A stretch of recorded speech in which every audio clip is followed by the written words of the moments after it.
We have a new report on a possible Jrue Holiday trade and a possible Jrue Holiday trade partner. But before we get into any of that, make sure you are subscribed to the channel. We cover every single thing about the Boston Celtics right here at Celtics Today. So you know if anything goes down with Jrue Holiday, we will have you covered. On 2 videos this month, we just missed out on gaining 80 subscribers. So I throw out a challenge for you guys as the month of May is coming to a close. Can we beat that? Beat our record on today's show? Go down below and hit that big red sub button.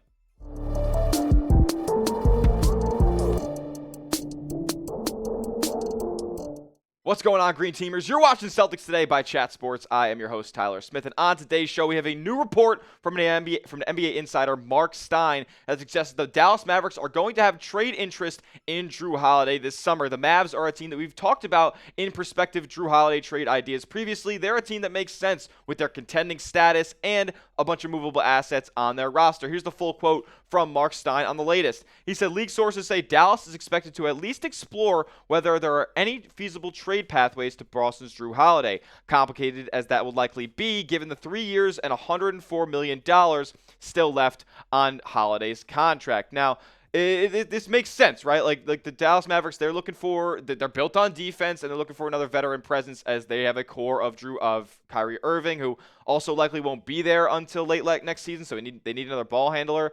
Anthony Davis, also have Cooper Flagg coming in, who, yes, is going to be a rookie, but is a very polished player. Also a guy like Klay Thompson in town as well. Those guys are all looking to win another ring, and bringing Jrue Holiday 2 rings to his name would bring great championship experience. But Stein also did mention that the Dallas Mavericks are going to be interested in a player like Lonzo Ball, somebody who is a more realistic trade target for Dallas. So they're not going to be like I don't think they're hanging their hats on a Jrue Holiday trade this summer. It's not their end all be all. So don't necessarily think this is a guarantee that the Celtics and Mavs are going to be in serious talks at any point this summer. But they're definitely going to kick the doors on a trade for Jrue Holiday. Potentially, he would be a great piece for them. And the Celtics, on the other hand, they have to trade Jrue Holiday most likely this summer. He's the player, as far as all their big contracts go, that is making the highest salary, who makes sense to move, right? Like Derek White, with him being 29 and him having the less than $30 million contract at this point, he only has gotten better every single season. You're not looking to trade either one of the Jays. So Holiday feels like the likeliest name that teams are going to see value in, and they're going to want to trade. And we know the Celtics have to clean up some salary on their books. With what we're looking at, with Boston having to pay more in luxury tax than they are for the actual salary of their roster, it's just not feasible. With new ownership coming in, it's just not going to be that easy. And then when you consider who they have on the roster as well, Jrue Holiday is expendable. The Celtics are weak in the front court. They have actual guard depth. Yes, Derek White can handle the ball, but we saw a huge leap taken from Peyton Pritchard in 24-25. He was the 6th man of the year, and I wouldn't be mad at a full season of Peyton Pritchard in the starting lineup next year. If you look at him side by side from an offensive standpoint, at least, you'd be dumbfounded at the fact that one guy makes $25 million more than the other one does. Peyton Pritchard had an excellent offensive season. It was one that looked very similar to the season that Jrue Holiday had, his first in Boston in 23-24. But you saw the efficiencies go down a huge number, from about 41% in 23-24 to 35% last season. Peyton Pritchard just seems like the most cost efficient option at this point, especially when you look at the contracts over the next couple of years. Peyton Pritchard, unfortunate for him, he's not going to be making more than $10 million for the duration of his time on this Boston Celtics contract. Meanwhile, Jrue Holiday is going to be making $37 million on a player option when he's 37 years old. It just doesn't make sense to keep Holiday on the roster when the Celtics need to shed salary and they have another guy waiting in the wings right behind him. Now, as far as trading Jrue Holiday goes, if the Celtics really want to cut some money off their books, it's going to be complicated. A third team might be necessary to dump some salary to, like the Brooklyn Nets, or another team that can just absorb $10 million or so from Boston, so they can get closer and closer to that second apron number, which we know is $209 million. The Celtics right now are over $20 million past that. So it's not going to be easy to get all this money off their books, but it has to start with Jrue Holiday, as teams are going to be interested in the talent and the experience that he's going to be able to provide. Now, as far as sending, coinciding with needing a third team involved, if Boston's sending Jrue to Dallas, like they're not going to shed much salary doing that. Like the most that they can probably get is around $3-4 million. Like Dallas is right up there past the first apron, closer to the second apron as well. They're not exactly there yet, but they can't afford to take much salary back in a one-for-one deal. So this is going to be complicated. It's probably going to involve some draft compensation as well, and potentially a third team. And with the Celtics, they're not too flexible in this whole scenario either. Remember, with them being past the second apron, they can't even send multiple players away in a deal. So the pool of teams that the Celtics can trade with already are limited. Anybody past the second apron, it doesn't make sense for them to be making any deals to shed salary with, because those teams can't do it either. Dallas is already a team that's very close to doing that, but the good part about them is they have a lot of movable assets, a lot of guys who are around that mid-level to even below to biannual to taxpayer mid-level exception type of contracts that Boston would be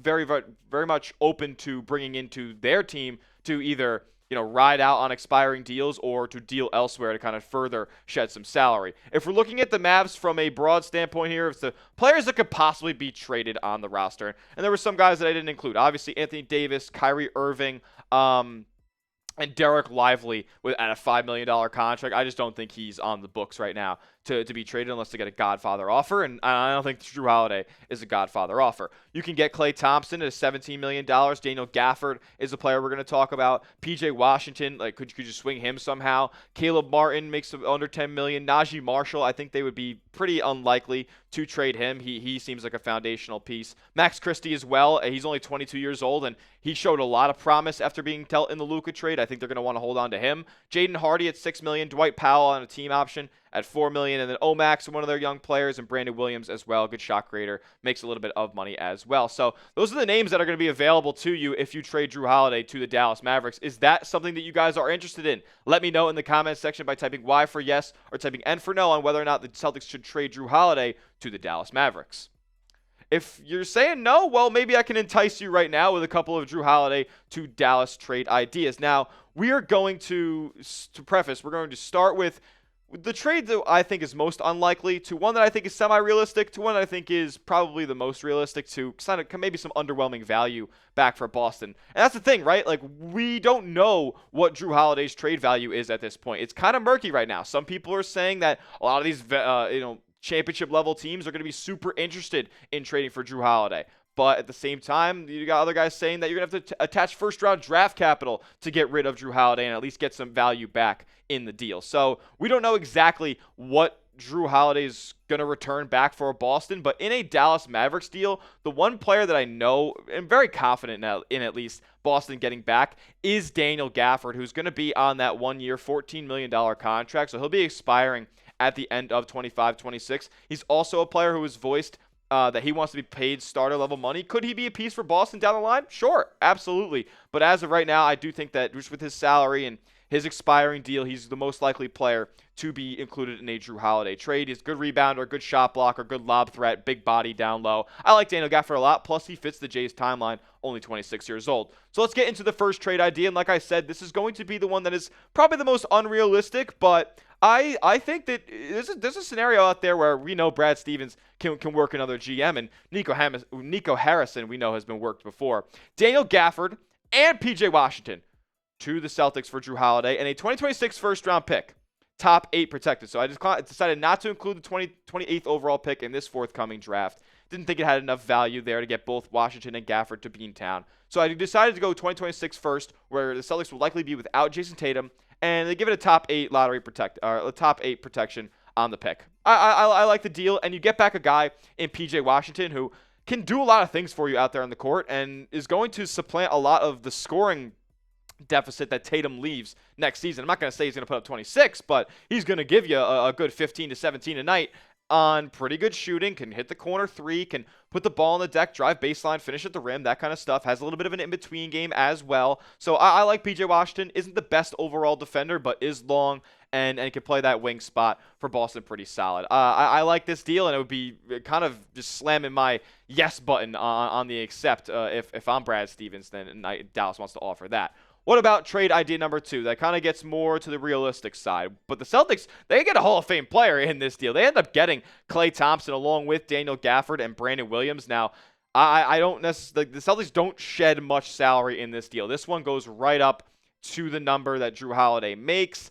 But you do probably get a good crop of depth as far as talent goes in this deal. You get Klay Thompson, who in a Joe Mazzulla offense where they want to get up a huge volume of threes, I'm sure Klay would not be too upset with that. Now, does he want to play in Boston? I'm sure with his relations and his dad being a longtime Laker and his West Coast ties, I don't know if he would necessarily want to don a Boston Celtics jersey, but who cares? This is a trade idea video, and he would fit the offense really, really well, man. He'd get a ton of open looks off dribble penetration from other players, and you know what? I think he can still play a lick of defense, a little bit at least in the regular season. I like Klay, and I think he can still provide, and makes a good number, salary figure at $17 million, tradable asset as well.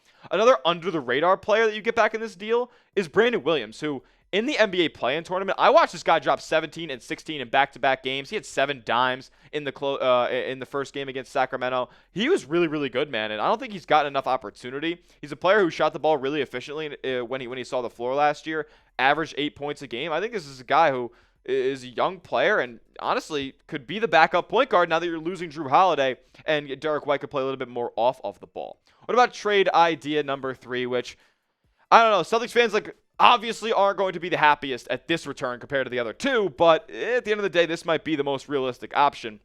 Celtics get back Gafford and Caleb Martin, as well as Jaden Hardy and Omax Prosper, but you don't have to give away any draft capital in this deal, so you just send away Jrue Holiday, and you get a crop of talent where you hope you can find a needle in a haystack. Caleb Martin, we know very well, is a Celtic killer in his time in Miami and his time in Philadelphia during a couple of games that they played. Caleb Martin just knows how to kill the Celtics, so maybe we can just get this guy away from us and put him on our team, and he can hit a couple of shots. Solid off the bounce game, can hit the corner 3, solid defender. Not looking for too much out of Caleb Martin. But Omax Prosper, is there anything there as far as what he can provide? I mean, he's a player who was taken in the first round a couple of years ago. Long player, can rebound the heck out of the basketball. Hasn't really been able to find his shot yet, but in a Celtic system, can he find something that I don't know, that would entice me a little bit. But this is definitely the return that I'm least intrigued by if I'm Boston, no doubt about it. But if out of all the trades that we've presented to you guys today, I would assume that most of you guys go through one or two. Pick a trade to make if you're sending Jrue Holiday to the Dallas Mavericks. If you want the PJ Washington deal, type 1. If you want the Klay Thompson deal, give me a 2 in the comment section. If you want this deal where you don't have to give up any draft capital and you get a couple of players back, type 3 down in the comment section. And make sure you are subscribed to the channel, because if any of these trades do go down, we'll be bringing you a breaking news video. We might even go live on the channel if something like Blockbuster goes down with Boston. So lock us in, hit that sub button. Celtics offseason content all summer long. We'll see you guys in the next one. And as always, let's go C's.